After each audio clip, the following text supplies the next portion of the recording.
Kamu tahu nggak sih kalau ternyata vitamin yang paling powerful untuk kulit itu bukan C atau E, tapi melainkan tunggu yang satu ini. Cus!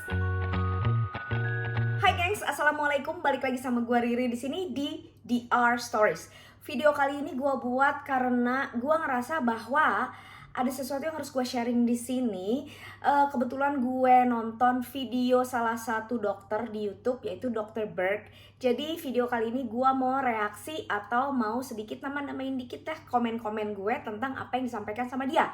Karena yang disampaikan sama beliau itu sesuatu yang sangat menarik dan buat gue sih nonjok banget ya. Oke, seperti tadi di pembukaan bahwa ternyata vitamin yang paling powerful buat kulit itu bukan C atau E, melainkan adalah B3 atau bisa dibilang niacinamide. Nama lainnya juga adalah nicotinamide. Niacinamide itu adalah ingredients di skincare yang sangat gue dewa-dewakan.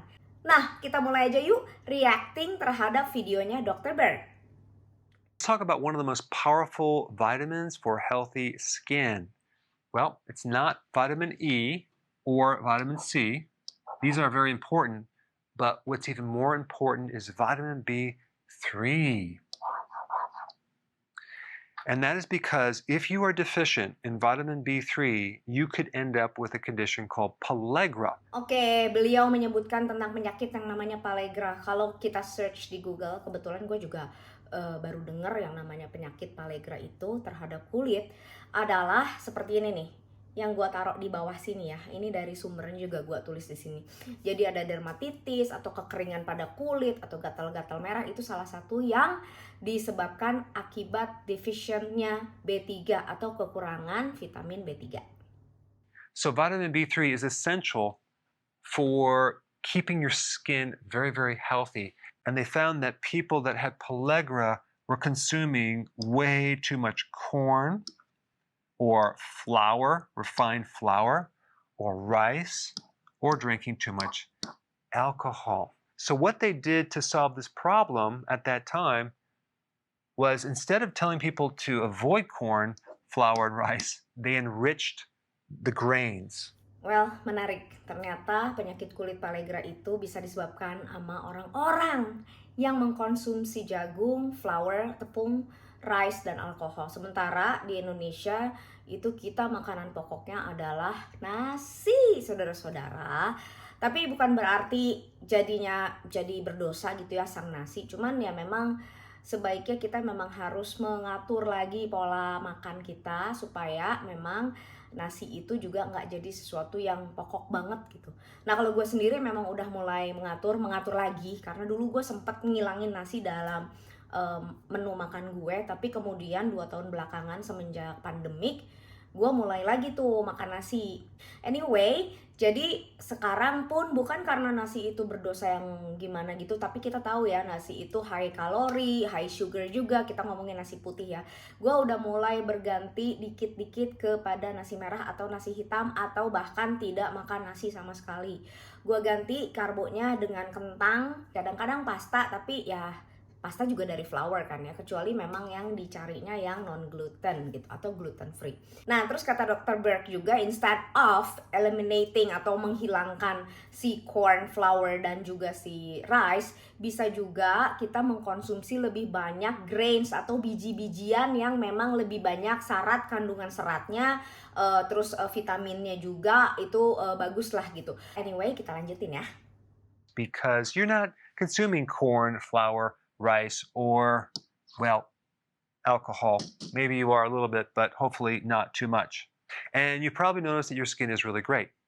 But if you're new to my channel and you're still consuming these foods, you may need some B3. I'm going to recommend you would take it in a niacinamide form.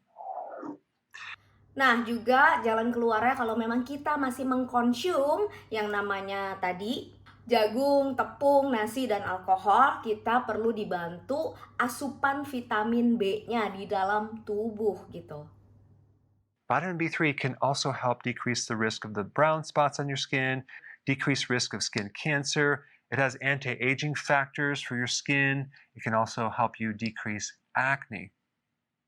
And this is probably why a lot of these skin creams have this as one of the ingredient. Oke, thank you Dr. Berg. Tadi penjelasannya secara medical karena dia juga dokter ya, dan juga secara ilmiah gitu ya. Sebenarnya mau gue lanjutkan adalah dari video Dr. Berg tersebut, artinya vitamin B3 ini juga bisa dikonsider atau patut dikonsider untuk kita konsumsi gitu loh. Emang ada yang namanya vitamin B3? Kan setahu ini kita cuma tahunya vitamin E, vitamin C, vitamin D gitu yang dikonsumsi. Jangan khawatir, ada. Kebetulan gue sudah mengkonsumsi vitamin B3 ini juga udah beberapa bulan, dan ekspektasi gue kemarin ngebantu juga spot hitam yang tertinggal akibat jerawat-jerawat gue, dan tentu saja untuk memperbaiki tekstur kulit gue dari dalam. Nah, ini adalah vitamin D3 yang gue punya. Ini tulisannya.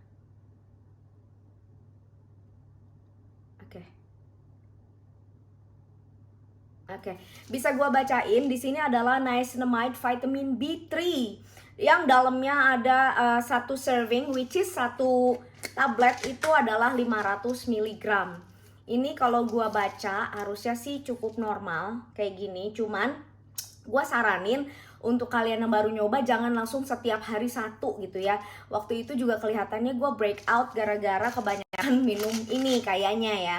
Nah, jadi mungkin 2 hari sekali dulu untuk minum ini, untuk dicoba sebagai suplemen vitamin tambahan selain C dan E dan D gitu untuk kulit. Seperti yang tadi Dr. Berg bilang di videonya, bahwa vitamin B3 itu ternyata vitamin yang paling powerful, yang paling dibutuhkan sama kulit, yang paling penting untuk kesehatan kulit kita.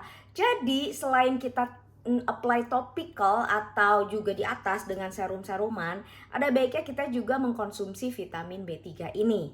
Nah, untuk beberapa pilihan vitamin B3 yang ada di pasaran, di Tokped di Indonesia maksudnya, di Tokped maupun di Shopee, gue akan coba share di sini dan juga. Oke guys, segitu aja sharing gue tentang pentingnya vitamin B3 atau niacinamide di dalam tubuh kita untuk kesehatan kulit. Oke, yang belum subscribe silahkan di subscribe, di likes dong video gue ya, biar gue tetap semangat juga, dan lihat video-video lainnya gue di sini. Salam kulit sehat.